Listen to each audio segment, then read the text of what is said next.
Olá, meu nome é Luana e esse vídeo faz parte do meu projeto especial de metodologia do ensino do português 2, em que a proposta é fazer conteúdos para ajudar alunos do ensino médio a estudar para o vestibular. Para isso, eu fiz uma série de vídeos trabalhando a obra O Cristo Cigano, que faz parte da lista da FUVEST de 2026. Neste terceiro vídeo da série, faremos a leitura e a análise dos primeiros 3 poemas de O Cristo Cigano. 1. O Escultor e a Tarde. 2. O Destino. E 3. Busca. Poema 1. O Escultor e a Tarde. No meio da tarde, um homem caminha. Tudo em suas mãos se multiplica e brilha. O tempo onde ele mora é completo e denso, semelhante ao fruto interiormente aceso. No meio da tarde, o escultor caminha, por trás de uma porta que se abre sozinha. O destino espera. E depois a porta se fecha gemendo sobre a primavera. Aqui temos a introdução do personagem escultor, que é inicialmente referido como um homem, e depois esclarece-se na terceira estrofe que esse homem é o escultor. Outro elemento focal do título é a tarde. Por que a tarde é um elemento focal? Vamos analisar um pouco. Dentro da estrutura de um dia inteiro, a tarde fica entre a manhã e a noite, ou seja, ela fica entre o início e o fim. Esse escultor, esse homem, ele está caminhando nesse momento de transição. Ele está no meio da tarde, ele está no meio do dia. E nesse momento de transição, tudo que ele põe nas mãos dele se multiplica e brilha. E quando a gente pensa que ele é um escultor, que é revelado depois, tudo que ele cria é muito bom, é muito bonito, e ele cria com produtividade. A segunda estrofe reforça essa ideia de completude e produtividade, falando que o tempo onde ele mora, o meio do meio, é completo e denso, e é semelhante ao fruto interiormente aceso. O fruto é uma figura de fertilidade, e o fruto aceso remete à figura do brilho que está na primeira estrofe. No entanto, na terceira estrofe há uma reviravolta, porque esse escultor está no meio do meio, ele está caminhando no meio do meio, mas ele passa por uma porta que se abre sozinha, e o último verso da estrofe explica: essa porta é o destino que não pode ser controlado. Então, ele passa por essa porta que se abriu sem o controle dele, e essa porta se fecha atrás dele, fechando-se sobre a primavera que também é um símbolo de fertilidade, de produtividade. Logo, esse destino que se fecha sobre ele está se fechando sobre o seu período produtivo. No poema 2, denominado O Destino, explica-se que destino é esse que se fecha sobre a primavera do escultor. O destino eram os homens escuros, que assim lhe disseram: tu esculpirás seu rosto de morte e de agonia. Nessa parte, a gente tem que relembrar a lenda, em que o Francisco Guirón, o escultor de El Cristo de la Expiración, tinha sido encomendado pela Igreja Católica uma imagem, uma estátua de Cristo morrendo na cruz, no exato momento de sua morte. Esses homens escuros, então, representam a Igreja, representam esse pedido da Igreja de fazer a estátua. Mas a gente vê que os homens escuros contrastam diretamente com o brilho da produtividade do escultor. A porta dele se fechou e imediatamente veio a escuridão, que marca esse destino. É interessante notar que a Sofia de Mello Breiner ela tem uma apreciação pela mitologia grega na maioria das poesias dela.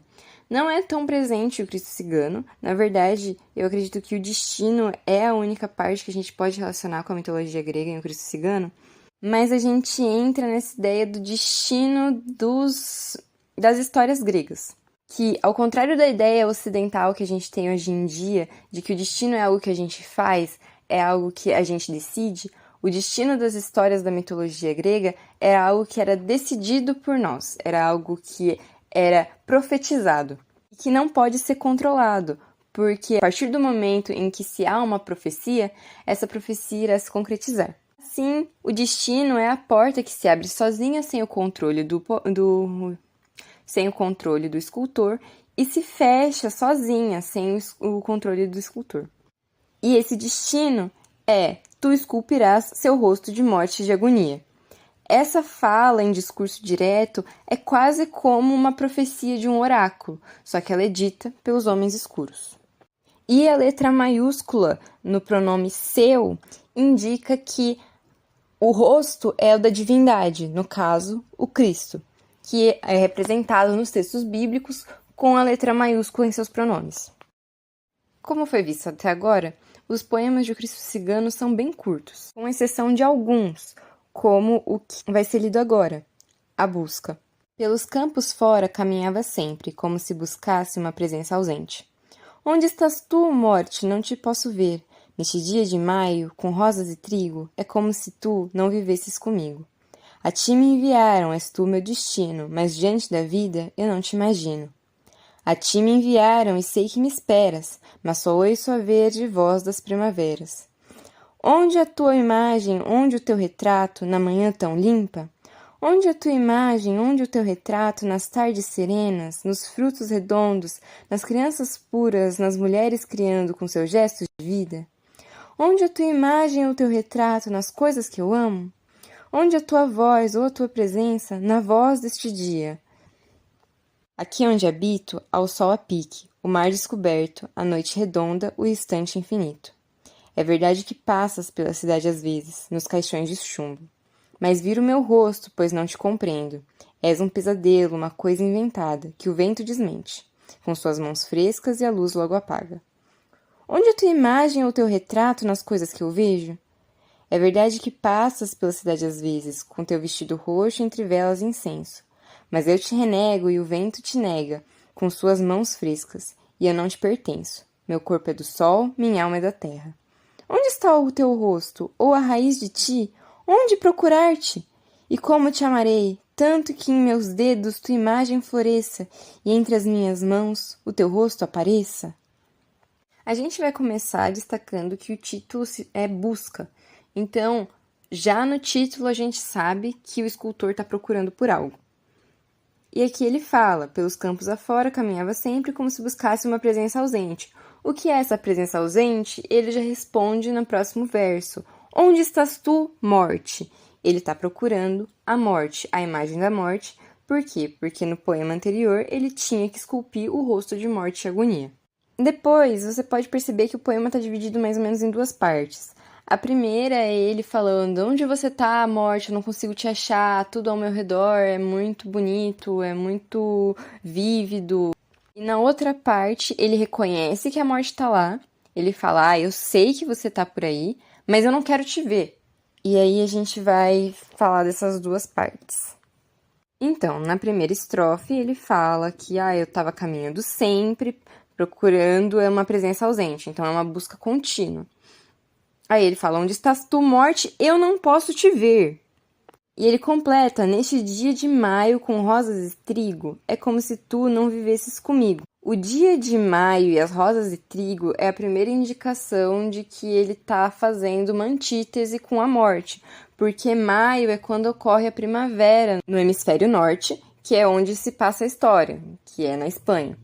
E as rosas e o trigo são plantas típicas da Europa e que florescem na primavera, que se produzem na primavera.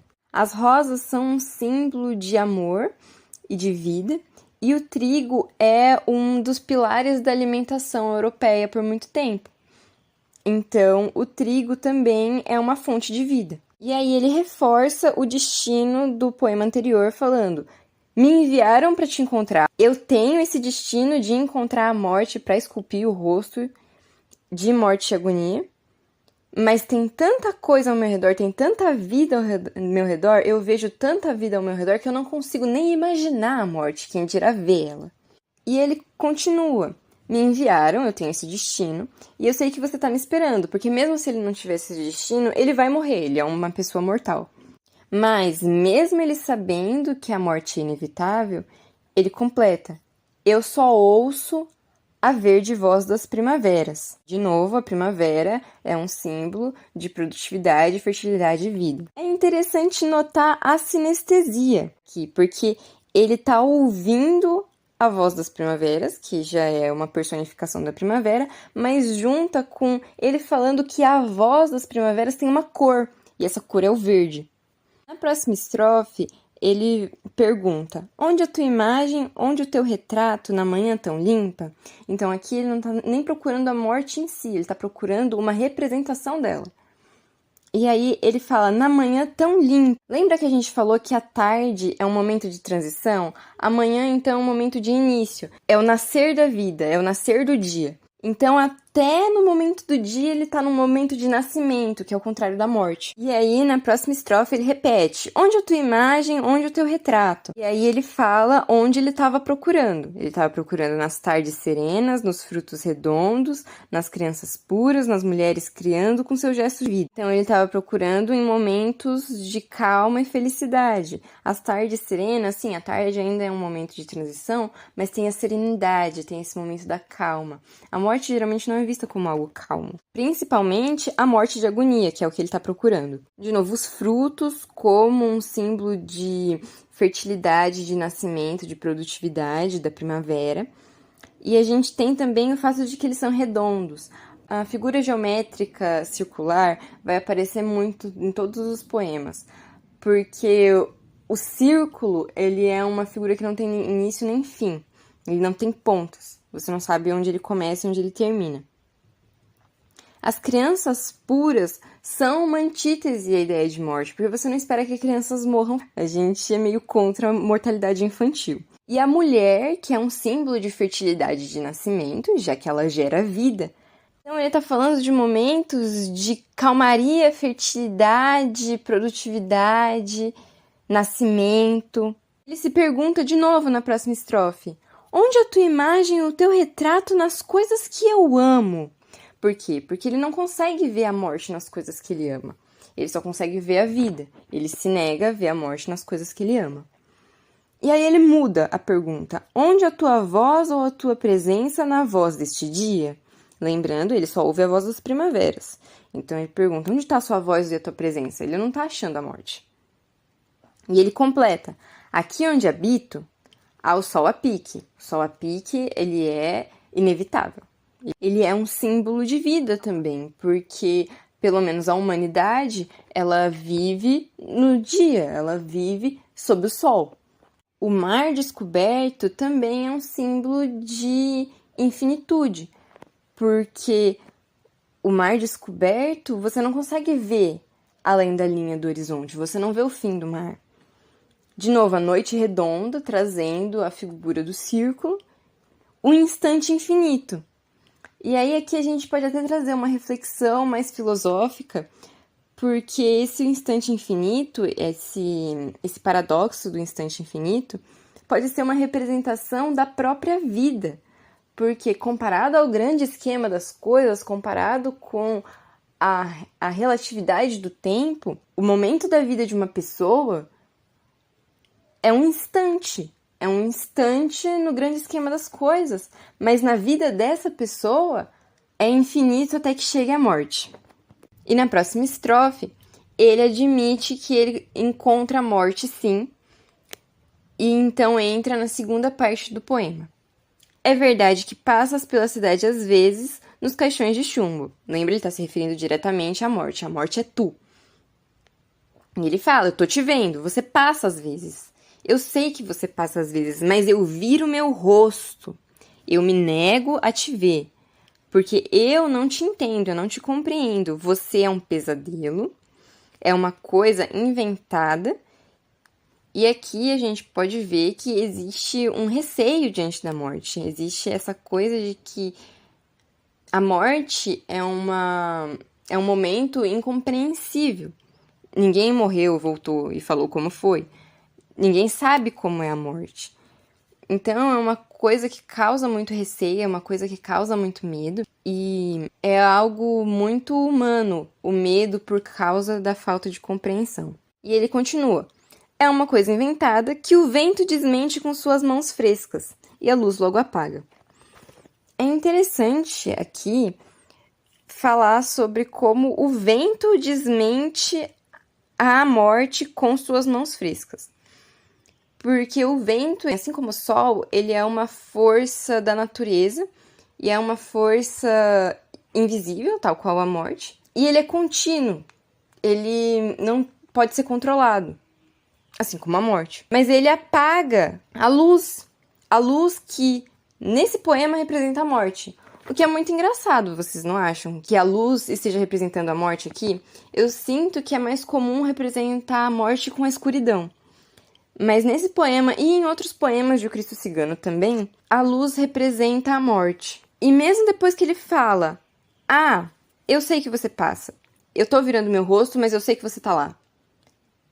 Ele continua com a pergunta: onde a tua imagem ou o teu retrato nas coisas que eu vejo? Essa repetição das perguntas, esse paralelismo, ele reforça a ideia dessa busca incessante, que ele fala na primeira parte do poema, que passava sempre pelos campos procurando. Então, essa repetição, o paralelismo das perguntas, traz essa imagem de busca incessante. E aí ele continua falando de vezes que ele consegue ver a morte. É verdade que passas pela cidade às vezes com teu vestido roxo, entre velas e incenso. E aí talvez tenha um motivo de a morte ser uma figura de luz, por causa das velas e do incenso, que são muito comuns em rituais de passagem, rituais fúnebres. E ele termina a estrofe falando: você tá nas velas e incenso, mas eu te renego, porque eu não quero te ver. Eu viro meu rosto, e o vento te nega com suas mãos frescas. Então, de novo, o vento apagando a luz da morte. E eu não te pertenço. Meu corpo é do sol, minha alma é da terra. Aqui a gente tem uma dualidade muito interessante. Geralmente, o corpo é visto como algo terreno, e a alma é visto como algo superior, algo dos céus. Aqui, o corpo, ele é do sol, ele é dos céus, ele é dos astros, e a alma é da terra. Então, aqui a gente traz essa ideia de que a alma dele vai ficar na terra, a alma dele vai permanecer aqui. Ele está realmente negando a ideia de separação da alma, que seria a morte. Ele continua com a pergunta: onde está teu rosto? Ou a raiz de ti, onde procurar-te? Eu quero achar o rosto da morte, o rosto de morte e agonia. Ele quer achar a raiz que é a causa. Ele quer achar a causa da morte, a causa do rosto de morte e agonia. Então aqui ele está falando: eu quero procurar o motivo de ter um rosto de morte e agonia. Onde eu posso procurar um rosto de morte e agonia? E aí ele termina com a pergunta final: como eu posso amar a morte? Amar tanto a morte, que eu vou conseguir esculpir o rosto de morte e agonia. Eu vou amar tanto que os meus dedos vão fazer a imagem da morte florescer e o rosto de morte vai florescer entre minhas mãos. É isso que ele pergunta no final. Agora que já lemos e analisamos até o poema 3 de O Cristo Cigano, acho interessante trazer uma questão da FUVEST 2026 sobre a obra, que aborda especificamente o poema Busca. A questão inicia-se com um trecho de Busca e depois parte para um outro texto de Martin Heidegger chamado Ser e Tempo, que lerei a seguir. É tão tenaz o desvio que a esquivança encobridora ante a morte exerce sobre a cotidianidade que, no ser um com o outro, seus próximos ainda se empenham com frequência precisamente junto ao moribundo para o persuadir de que escapa da morte e retorna em seguida à tranquila cotidianidade do mundo de suas ocupações. Tal preocupação com o outro pensa consolar, dessa maneira, o moribundo. Ela quer devolvê-lo à existência, ajudando-o a encobrir ainda mais completamente sua possibilidade de ser mais próxima e remetente. A gente se ocupa dessa maneira de uma constante tranquilização sobre a morte, mas, no fundo, ela vale tanto para o moribundo quanto para os que consolam. E mesmo no caso do que deixa de viver, a publicidade ainda não deve ser perturbada, nem inquietada pelo acontecimento na sua ocupada despreocupação. Pois não raro se vê na morte dos outros uma inconveniência social, quando não mesmo uma falta de tato, cuja publicidade deve ser poupada. O que Heidegger está dizendo é que as pessoas evitam pensar na morte e que a gente foge da ideia de morte no nosso dia a dia. A gente encobre a morte muito durante o cotidiano. E mesmo quando alguém está morrendo, a gente tenta proteger essa pessoa da morte. A gente tenta proteger ela usando a cotidianidade. Então, a gente fala que vai ficar tudo bem, que vai dar tudo certo e que, não, vamos continuar vivendo a vida. Porque a gente acha que a gente tá consolando essa pessoa, que essa pessoa precisa ser consolada. Mas esse consolo só esconde a realidade, que é que a morte é impossível de se ignorar. E a pessoa que tá morrendo, o moribundo, ele precisa reconhecer que tá morrendo. Porque a negação não tranquiliza nem quem tá morrendo, nem quem é próximo dessa pessoa. E aí ele completa no final falando que a sociedade vê a morte como algo inconveniente, algo que mesmo quando a pessoa morre, é importante não inquietar o cotidiano com a morte dessa pessoa. Então, é importante para a sociedade que não se atrapalhe a rotina, não se cause inconveniência por causa da morte. A partir desses dois textos, a questão da FUVEST pergunta: a escritora Sofia de Melbrenner Anderson e o filósofo Martin Heidegger descrevem, por meio de recursos expositivos bem diferentes, uma mesma atitude geral comumente assumida por uma pessoa ante o desvelamento de sua própria mortalidade a partir da constatação da morte ou do adoecimento mortal de outra pessoa. Qual alternativa melhor descreve essa atitude? Então, a gente está procurando a atitude de negar a morte, de fugir da morte, que é o que os dois descrevem. Na busca, é o escultor que está procurando pela morte, mesmo assim, ele faz o máximo de si para ignorar ela. E no texto do Heidegger, as pessoas evitam reconhecer a morte mesmo quando ela está bem na frente delas, para não causar algum incômodo, um incômodo existencial. Então, as alternativas são: A. O enfrentamento heróico do absurdo existencial contido na morte. B. O respeito silencioso às tradições culturais voltadas ao morrer. C. A empatia antecipadora com os mortos, participando de sua dissolução existencial. D. A fuga calmadora que encobre o sentido existencial da mortalidade. Ou E. A perda da sensibilidade de modo a nem mesmo poder perceber a ocorrência da morte. Qual dessas alternativas representa melhor a atitude descrita nos dois textos?